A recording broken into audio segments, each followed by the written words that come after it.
Discovery and first contact. The exploration vessel Cosmic Seeker drifted silently into orbit around the forgotten world. Commander Ziv Era stood on the bridge, her iridescent scales shifting from deep blue to curious violet as she studied the planet below. According to Galactic Archives, this was Colony HSX-219, established by humans nearly 5 centuries ago during their initial expansion beyond their home system. All communication had abruptly ceased 437 years ago during the Great Collapse, and the colony had been presumed destroyed like so many others. Initial scans complete, Commander. Science Officer Krillax reported, his 6 fingers dancing across the holographic interface. Atmosphere composition is Earth standard with marginally higher oxygen levels than baseline. Temperature and radiation readings well within habitable parameters. Ziv Era nodded thoughtfully. Life signs. That's where things become unusual, Krillax replied, his normally confident voice wavering. We're detecting energy signatures that match no known pattern in our databases. The settlement area shows activity that defies conventional explanation. Elaborate, ordered First Officer Mira, the only Andorian on the bridge. Her antenna twitched with curiosity. Krillax manipulated the holographic display. The structures appear to be in constant flux, not through mechanical means, but through molecular reconfiguration. It's as if they're adapting to environmental conditions in real time. The bridge fell silent. The Galactic Confederation had catalogued over 30,000 distinct civilizations, but such technology was unprecedented, especially for a simple mining colony. This was established as a basic resource extraction outpost, Ziv Era said, reviewing the historical data. Standard terraforming, simple habitats, minimal technological infrastructure. Nothing that would explain this level of advancement. Perhaps they received assistance after isolation, suggested Security Chief Vorton, his crystalline exoskeleton glinting under the bridge lights.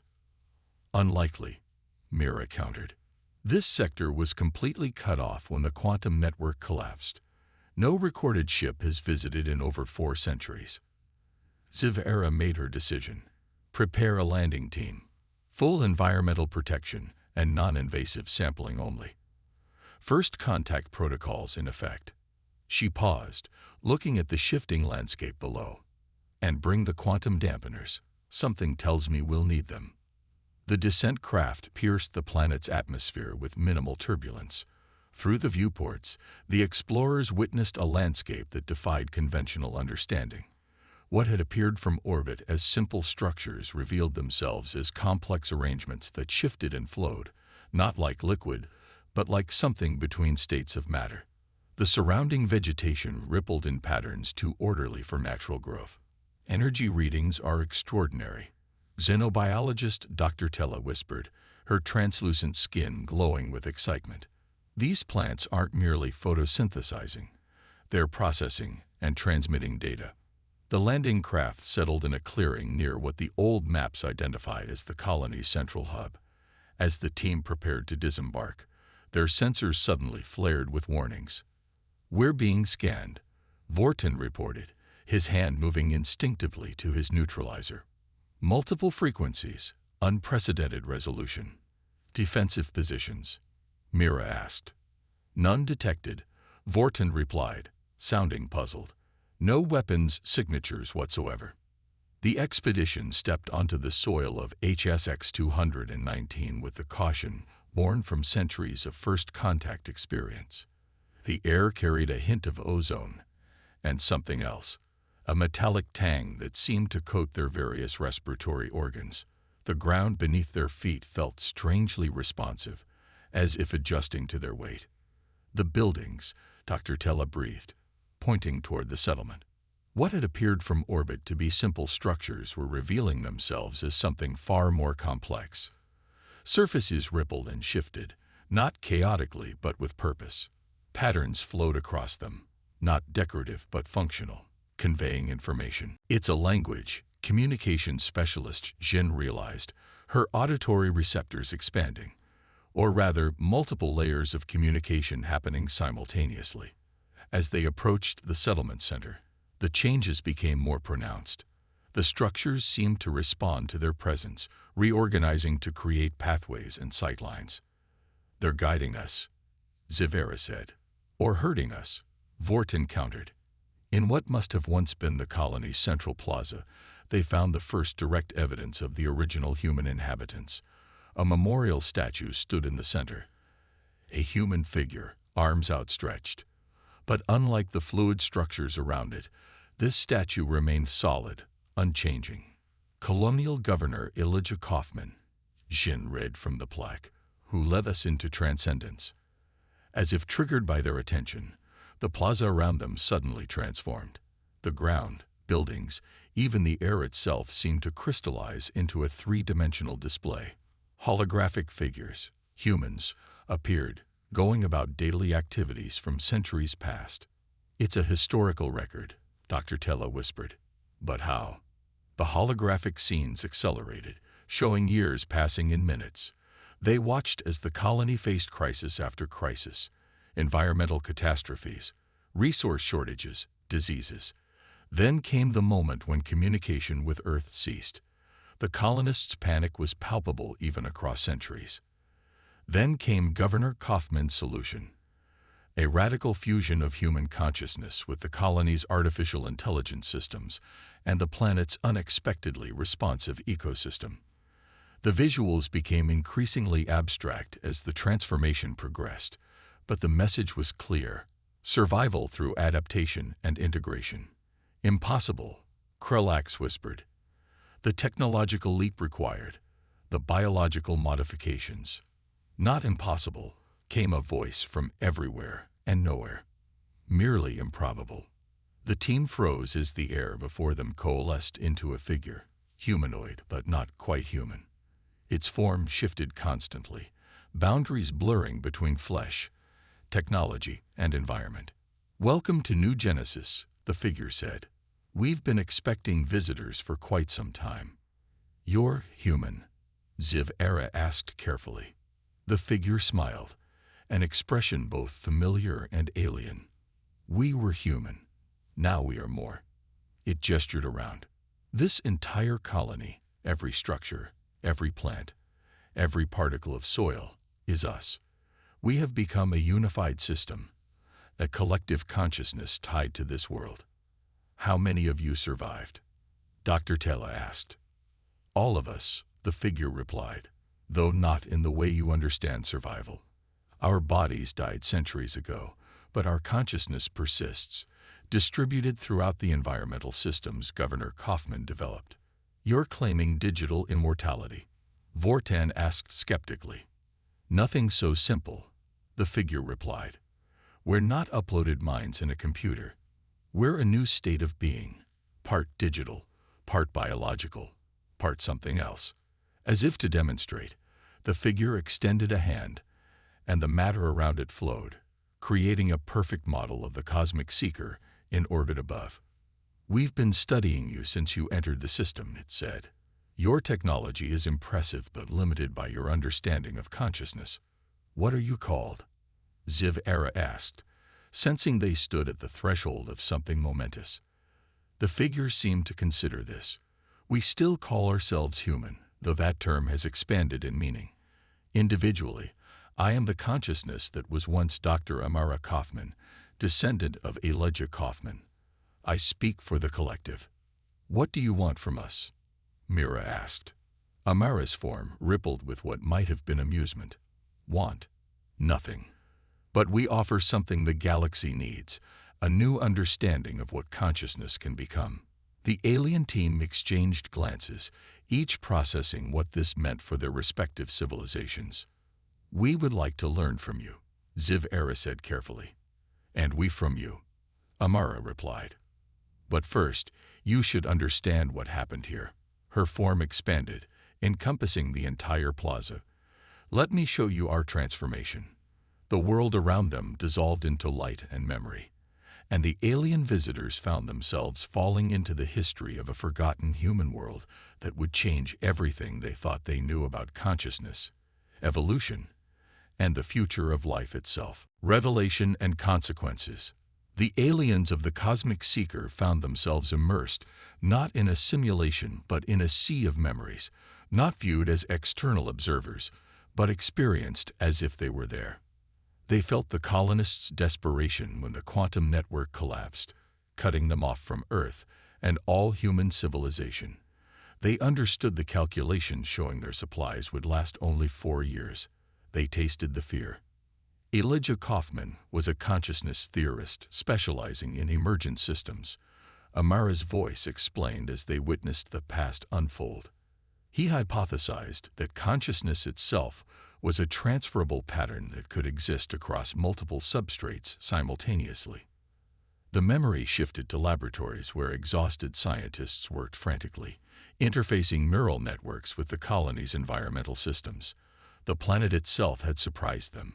Its ecosystem responded to electromagnetic stimuli in ways that suggested a form of distributed intelligence.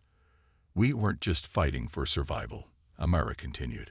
We were evolving, deliberately directing our own transformation into something that could endure. The aliens watched as the first volunteers underwent the procedure, their consciousness patterns mapped and merged with the colony systems. Not uploaded copies, but extensions of themselves, consciousness flowing between biological brain and technological network. The breakthrough came when we discovered the planet's native microorganisms could form quantum coherent states, Amara explained. They became the bridge between digital systems and biological matter. Our consciousness could exist across all substrates simultaneously. As decades passed in the shared memory, the colony transformed. Human bodies became temporary vessels, with consciousness distributed throughout the interconnected system. Death lost its finality. Buildings, plants, even the soil became extensions of the collective human mind. We rebuilt ourselves atom by atom, Amara said. Not as machines, but as a new form of life that transcends the categories you recognize. The immersive experience ended, and the aliens found themselves back in the plaza, stunned into silence by what they had witnessed. Science Officer Krulax was the first to speak. The philosophical implications alone. His crystalline form trembled with excitement. You've achieved what thousands of civilizations have theorized about for millennia. You said you wanted to learn from us. Commander Ziv Era said, her scales now pulsing with deep emerald, the color of profound realization. What could we possibly teach beings who have transcended biological limitations? Amara's form condensed, becoming more humanoid. Perspective. Despite our evolution, we remain isolated. We know only what the original colonists brought with them, and what we've discovered independently. The galaxy has continued without us for centuries. Security Chief Vorton stepped forward, his crystalline body refracting light in patterns of suspicion. The implications of this technology are concerning. Such power could destabilize the entire Confederation. That is precisely why we revealed ourselves, Amara replied. We detected your approach and could have remained hidden, but isolation has served its purpose. We're ready to rejoin the galactic community, not as subjects, but as teachers. The Confederation protocols for contact with post-singular intelligences are clear, Vorton continued. Quarantine and observation only. First Officer Mira's antennae quivered with disagreement. Those protocols assume hostility or incomprehensibility. What we've witnessed here is neither. A debate erupted among the alien visitors, Vorton arguing for caution, Krulax for scientific exchange, Dr. Tella for biological integration studies, and Jin for cultural understanding. Commander Ziv Era silenced them with a gesture. This discovery transcends our standard protocols. We didn't find a lost colony. We found the future. She turned to Amara. But Vorton's concerns aren't without merit. How can we be certain your intentions remain comprehensible to us? Amara's form shifted, revealing layers of complexity beneath. A fair question.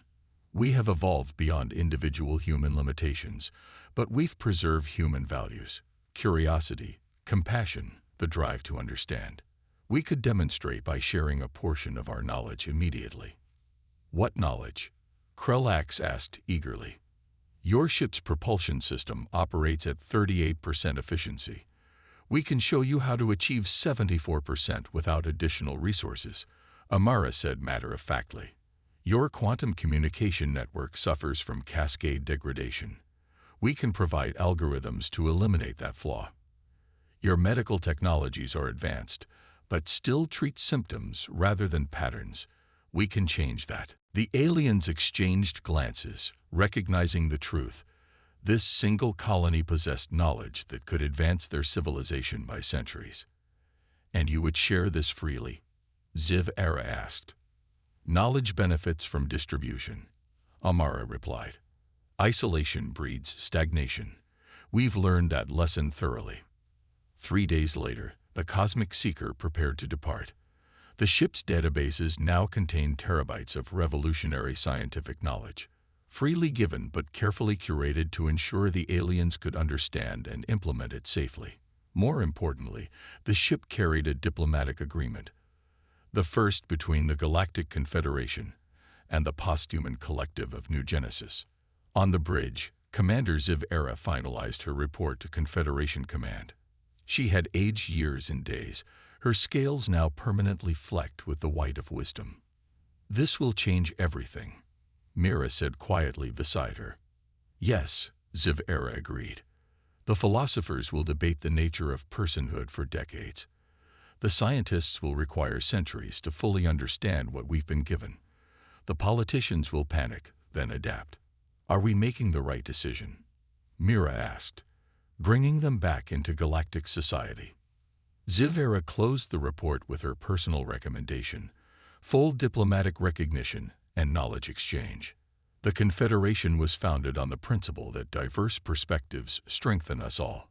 We've never encountered a perspective quite this diverse. As the Cosmic Seeker broke orbit, a message appeared across all ship systems simultaneously, a farewell gift from New Genesis. For centuries, humanity dreamed of reaching the stars. When we were cut off, we thought that dream had ended. Instead, we turned inward and found the universe within ourselves. Now we return to the stars, not as we left them, but as something new. Together, we will discover what we can become. 6 months later, the first Confederation delegation arrived at New Genesis. 1 year after that, the first successful consciousness expansion procedure was performed on a non-human volunteer. Within 5 years, colonies based on the New Genesis model had been established on 17 worlds. The galaxy would never be the same. The lost human colony hadn't just survived. It had created a new path for evolution itself, one that preserved consciousness while transcending its biological limitations. The humans, once thought extinct in this corner of the galaxy, had returned, not as conquerors or subjects, but as guides to a future no one had imagined possible. In the Great Library of Confederation Achievements, historians would later mark this as the moment when the definition of life itself expanded. And it had begun with a simple exploration mission to a forgotten world, where humanity had not ended, but transformed into something greater. The universe, it seemed, still had much to learn from these resilient, adaptable beings called humans.